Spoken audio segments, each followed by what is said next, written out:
Why would someone choose an instrument that rarely gets a spotlight, yet quietly shapes the sound of every great band? It's a choice that's fascinated musicians for decades. While every bassist is different, many seem to share a way of thinking that values connection over competition and contribution over recognition. Coincidence or something deeper? Today we're exploring the psychology of people who play bass, uncovering how the role of the instrument may reflect the mindset of the people who choose it. Starting with the foundation mindset. Bass players often approach music from the ground up. Instead of asking, how can I stand out? They're more likely to think, how can I make the whole band sound better? That perspective naturally shifts their focus toward groove, timing, and harmony, creating the foundation that gives a song its weight, movement, and direction. That way of thinking has been part of great bands for decades. When the Beatles were searching for their sound in the early 1960s, they discovered they simply couldn't function without a bass player. George Harrison even remarked that it was better to have a bass guitarist who couldn't play than not to have a bass guitarist at all. Paul McCartney didn't even want the role at first, later admitting he felt he had been lumbered with it. Yet he eventually embraced the instrument and became one of the most influential bassists in music history. Of course, not every bassist thinks exactly alike, but the instrument consistently rewards musicians who enjoy creating stability, listening closely, and helping the entire band succeed rather than competing to be the center of attention. The anti-ego personality. One of the strongest stereotypes surrounding bass players is that they have surprisingly little interest in the spotlight.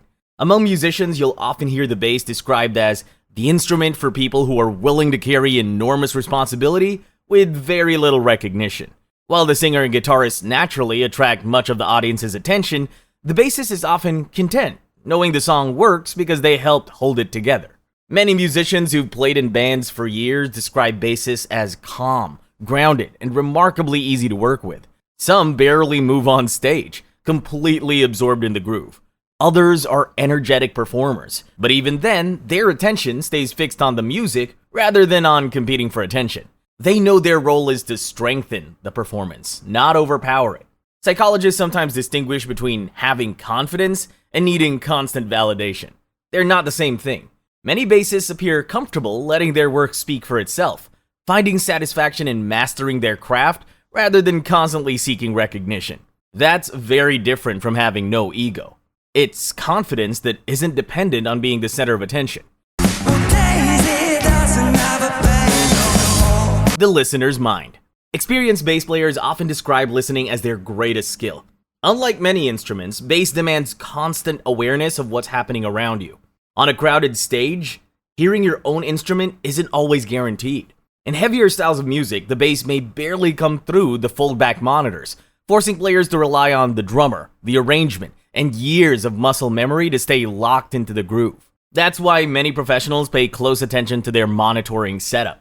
Some use large stage amps aimed directly at their ears instead of their knees, while others prefer in-ear monitor systems such as the Shure SE215 or Sennheiser IE100 Pro, which delivers a cleaner, more consistent mix.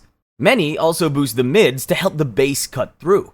Experienced players often argue that the real solution isn't simply turning up the volume, but lowering the overall stage volume so everyone can hear each other more clearly. That approach reveals something deeper about the bassist's mindset. Their attention isn't fixed on their own performance. It's spread across the entire band, constantly listening, adjusting, and responding in real time. For many bassists, hearing everyone else is just as important as hearing themselves. The psychology of groove. Groove has a remarkable ability to make people move without them even realizing it. A tapping foot, a nodding head, or the urge to get up and dance all begin with rhythm. A great groove gives music momentum, making people want to move without thinking about it. For many bassists, watching that reaction is one of the most satisfying parts of performing. That instinct is backed by neuroscience. Researchers have found that the human brain naturally synchronizes, or entrains to a musical rhythm.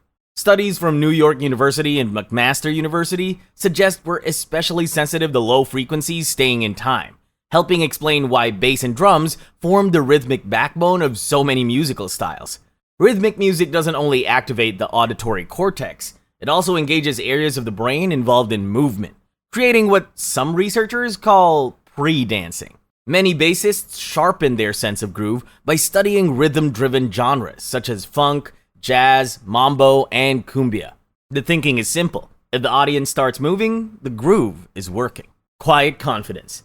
Confidence doesn't always announce itself. Among musicians, bass players are often described as the laid-back members of the band, comfortable anchoring the music while others take the spotlight. One bassist even compared the role to a soccer goalkeeper. A goalkeeper rarely gets the headlines after a win, yet everyone notices when they're missing. Many musicians see the bassist in much the same way, quietly holding everything together from the background. That doesn't mean bassists lack ambition or skill. Their confidence is often expressed through consistency rather than showmanship. Instead of chasing applause with flashy solos, many take pride in locking in with the drummer, strengthening the groove, and making the entire band sound tighter. Recognition becomes a welcome bonus rather than the primary goal. A story shared by one musician captures this perfectly. After a performance, a lead guitarist expects compliments about his playing. Instead, someone in the audience walked over and said, "My God, your bass player is awesome." The praise stung because it challenged the expectation that attention naturally belongs to the most visible performer. Moments like this reveal a different kind of confidence. Bass players rarely need to announce their importance. They trust that musicians and attentive listeners will eventually hear what they've been contributing all along. The problem solver. Making a bass line sound effortless is one of the hardest achievements in music. The goal is to reach a point where every note feels natural. The groove flows without force, and the audience never notices how many decisions are being made behind the scenes. That level of control rarely happens by accident. Finding it is a constant exercise in problem solving. One performance may call for a busier bass line, while another demands restraint. Play too much and the song feels crowded. Play too little and it can lose its energy. Many bassists admit that they spend years searching for that middle ground where the bass simply cooks without drawing unnecessary attention to itself. The challenges don't end with the music. Every venue changes the way low frequencies behave. Bass can build up in corners, disappear in certain parts of the room, or sound completely different once the audience arrives. Even experienced players often spend soundcheck adjusting EQ and amplifier settings before settling for a tone that's right for the room. It's a mindset that values patience, careful observation, and constant refinement over quick fixes. The leadership paradox. Leadership can come from the person standing furthest from the spotlight. The bass occupies a strange position in a band. Its player is usually part of the rhythm section, yet their choices can determine how the entire arrangement feels. That creates a leadership paradox. The bassist may appear to follow the song while quietly influencing where the song goes. Jack Bruce demonstrated this with Cream. While Eric Clapton pushed the guitar into adventurous territory and Ginger Baker brought his explosive jazz-influenced drumming, Bruce provided the heavy bass lines that kept the trio grounded. His playing gave the other musicians room to explore without losing the musical center. Paul McCartney offers another version of the same idea. He initially disliked being pushed into the bassist role after Stuart Sutcliffe left the Beatles. He eventually turned the instrument into a melodic voice, using bass lines to shape the movement of the songs themselves. Tina Weymouth took that influence even further through songwriting with Talking Heads. Kaye became one of the most recorded bassists in history, contributing across countless sessions. Their careers show how bass can become a position of influence, even when the player isn't the person receiving the applause. The underdog mentality. Sometimes the instrument that gets overlooked ends up in the hands of someone who has something to prove. Paul McCartney's path to the bass is a perfect example. When Stuart Sutcliffe left the Beatles, McCartney became the obvious replacement. Although he wasn't exactly excited about the job. He later recalled that bass was the instrument the Fat Boys got lumbered with, and that players were expected to stand at the back. Circumstances also shaped his early approach. McCartney couldn't afford the Fender bass line he wanted, so he found a Hofner 501 violin bass for around 30 quid, compared with roughly 100 quid for a Fender at the time. Before that, he had even converted a Rossetti Solid 7 guitar into a bass using 3 piano strings and played it at several Beatles shows. When he borrowed Sutcliffe's bass, he initially played it upside down, because he was left-handed. That kind of beginning could easily have remained a temporary solution. Instead, McCartney became increasingly skilled, and eventually embraced the instrument. He later took pride in being the bassist, even telling Elvis Presley that he could teach him a thing or two about the bass. His story captures the underdog mentality beautifully, being handed an overlooked role, making the best of limited options, mastering the job, and eventually realizing that the position everyone underestimated could be your strength. When the stereotype breaks. The quiet, supportive bassist is a familiar image, but some players seem almost determined to destroy it. Les Claypool built an entire career around treating the bass as a lead instrument, filling Primus songs with rapid tapping, three-finger picking, slap technique, and strange rhythmic patterns. His approach turned the instrument into the center of attention.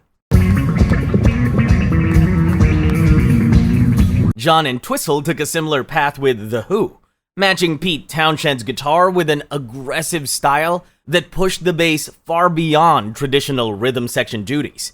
Geddy Lee brought bass, keyboards, and vocals together while leading Rush through complex progressive arrangements. Bootsy Collins transformed the instrument into a funk statement, combining deep grooves with a flamboyant stage persona. Flea pushed bass into another physical and expressive territory, describing the experience of playing as reaching a hypnotic state, where he became a conduit for the rhythm. These players reveal an important side of bass psychology. Some musicians are attracted to the instrument precisely because they want to challenge expectations. The bass gives them room to experiment with rhythm, tone, technique, and physicality. For them, the four-string instrument becomes a creative playground, and the traditional role of staying in the background becomes something worth escaping.